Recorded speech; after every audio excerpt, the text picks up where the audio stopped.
بہت کم ایسے خوش قسمت ہوں گے جو اچھی زوجہ کی صحیح قدردانی کر سکیں یا اچھے شوہر کی صحیح قدردانی کر سکیں۔ یہ قدردانی بھی دھیرے دھیرے آتی ہے، یعنی زن و شوہر کا رشتہ اور اس کی نزاکتیں دھیرے دھیرے آتی ہیں، اس کے بعد پھر اولاد سامنے آ جاتی ہے۔ پہلے خود کسی کی اولاد تھے، اب آپ کی آغوش میں اولاد آ جاتی ہے۔ پہلا بچہ جب پیدا ہوتا ہے تو سمجھ میں نہیں آتا کہ اس کو کس طریقے سے بیہیو کریں، پھر دھیرے دھیرے بچوں کے ساتھ بیہیو کرنا سیکھتا ہے آدمی۔ یہ سیکھنے کا عمل جاری رہتا ہے۔ جب زندگی ہر طرح سے بسر کرنے کا سلیقہ آ جاتا ہے تو موت آ جاتی ہے۔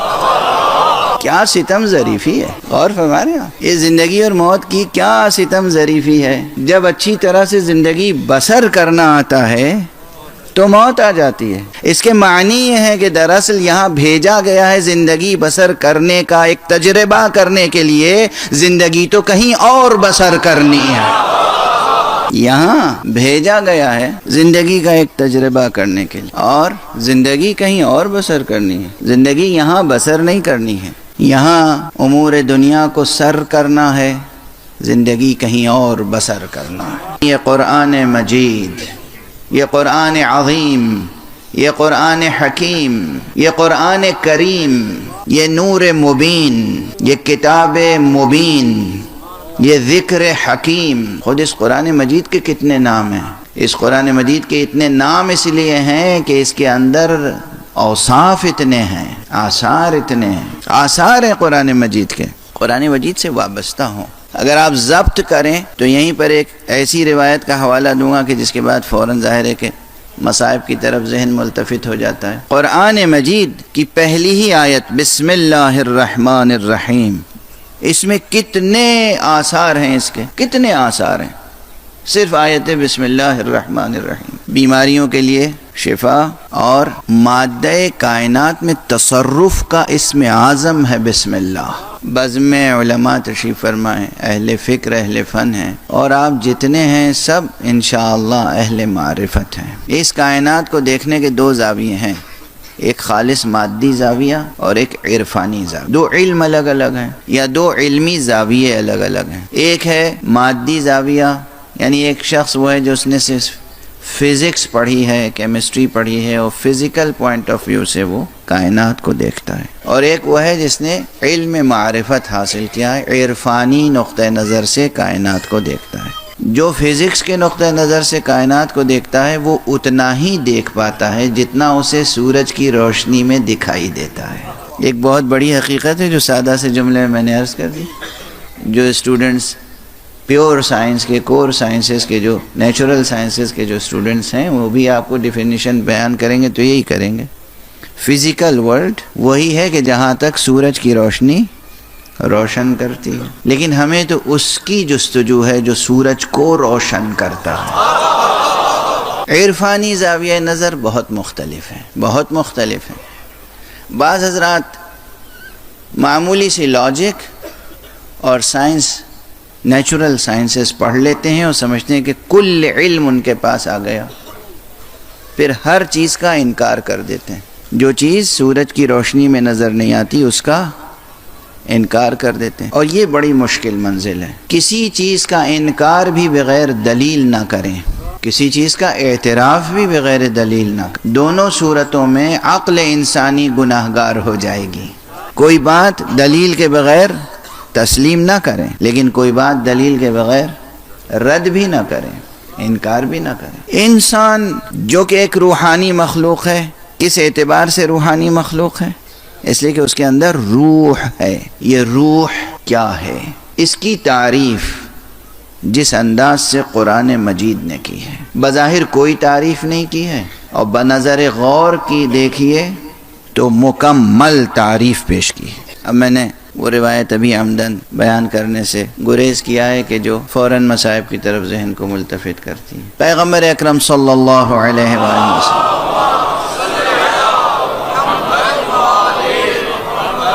فرماتے ہیں کہ سورہ حمد، یہ سورہ فاتحہ، سورہ حمد یہ سورہ شفا ہے۔ جو بھی بیماری ہو، چاہے وہ ذہنی ہو، نفسیاتی ہو، اخلاقی ہو یا جسم، ہر بیماری کے لیے سورہ فاتحہ، سورہ حمد، سورہ شفا ہے۔ یہ کس کا ارشاد ہے؟ پیغمبر اکرم صلی اللہ علیہ وسلم۔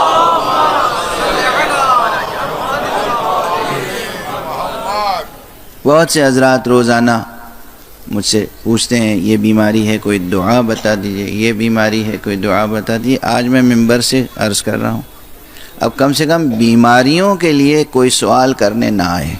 اگر بھروسہ ہے، اگر اعتبار ہے تو میں ممبر سے عرض کر رہا ہوں نا۔ آپ مجھے خطیب سمجھتے ہیں، آپ سمجھتے ہیں کہ آپ کا 1 گھنٹہ 1.5 گھنٹہ یہ ٹائم کل کرنے کے لیے میں ممبر پہ آتا ہوں۔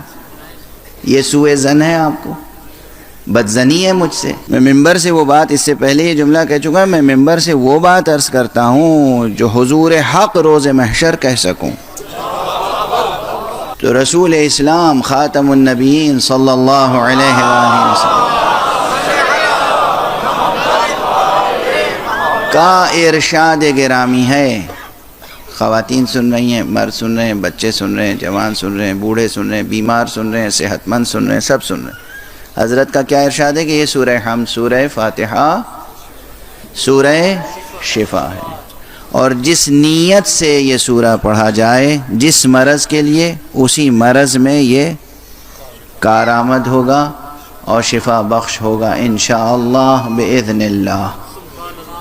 اور پھر فرماتے ہیں جس کو سورہ حمد سے شفا حاصل نہ ہو اسے کسی دوا سے شفا حاصل نہیں ہو سکتی۔ آپ غور فرمائیں، جسے سورہ حمد سے شفا حاصل نہ ہو اسے کسی دوا سے شفا حاصل نہیں ہو سکتی۔ حضرت فرماتے ہیں سورہ حمد، سورہ فاتحہ، سورہ شفا ہے، جس مرض میں بھی جس نیت سے پڑھا جائے یہ سورہ اس میں شفا بخش ہوگا۔ اور کیا فرمایا کہ اگر کسی کو سورہ حمد سے شفا حاصل نہ ہو تو اسے کسی دوا سے شفا نہیں مل سکتی۔ اب اس کے بعد ایک مطلب اور عرض کر دوں اسی تسلسل میں۔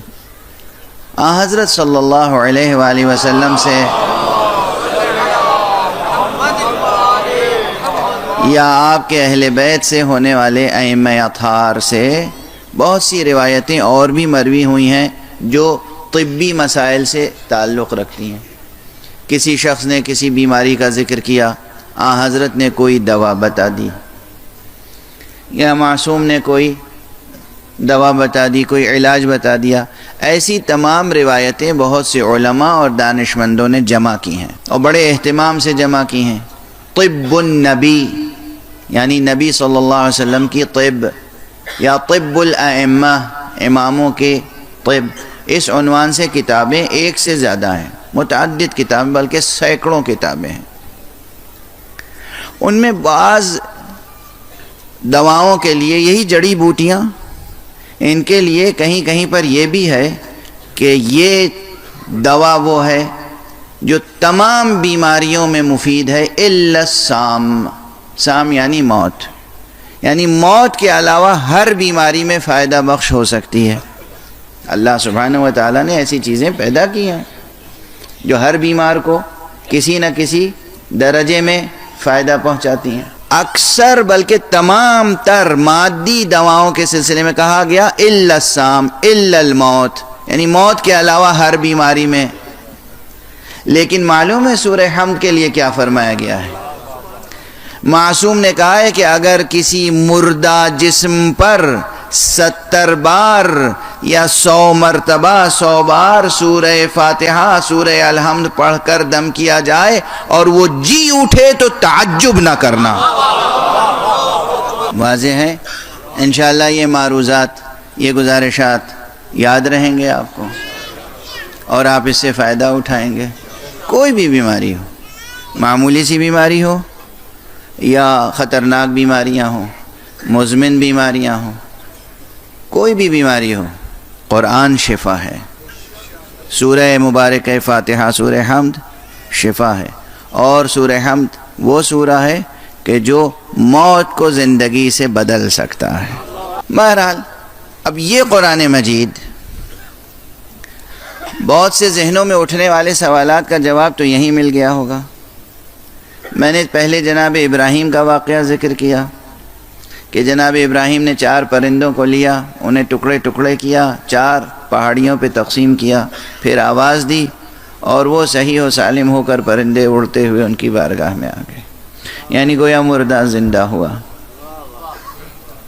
جناب عیسیٰ کا معجزہ قرآن مجید میں موجود ہے، اور پھر میں نے عرض کیا کہ جو تمام انبیاء کے معجزات ہیں ان تمام معجزات پر فضیلت رکھتا ہے معجزہ ختم نبوت، یعنی یہ قرآن۔ توجہ ہے؟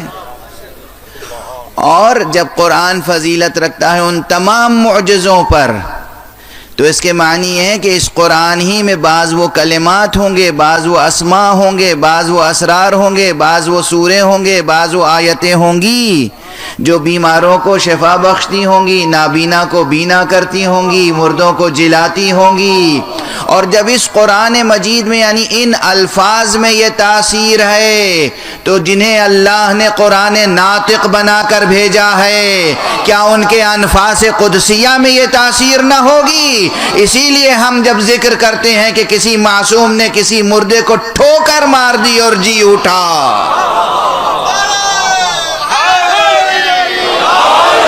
یہ کوئی تعجب کی بات نہیں ہے، یہ کوئی مبالغہ نہیں ہے، یہ کوئی شاعری نہیں ہے، یہ کوئی خطیبانہ مبالغہ بھی نہیں ہے، یہ سچائی ہے، حقیقت ہے۔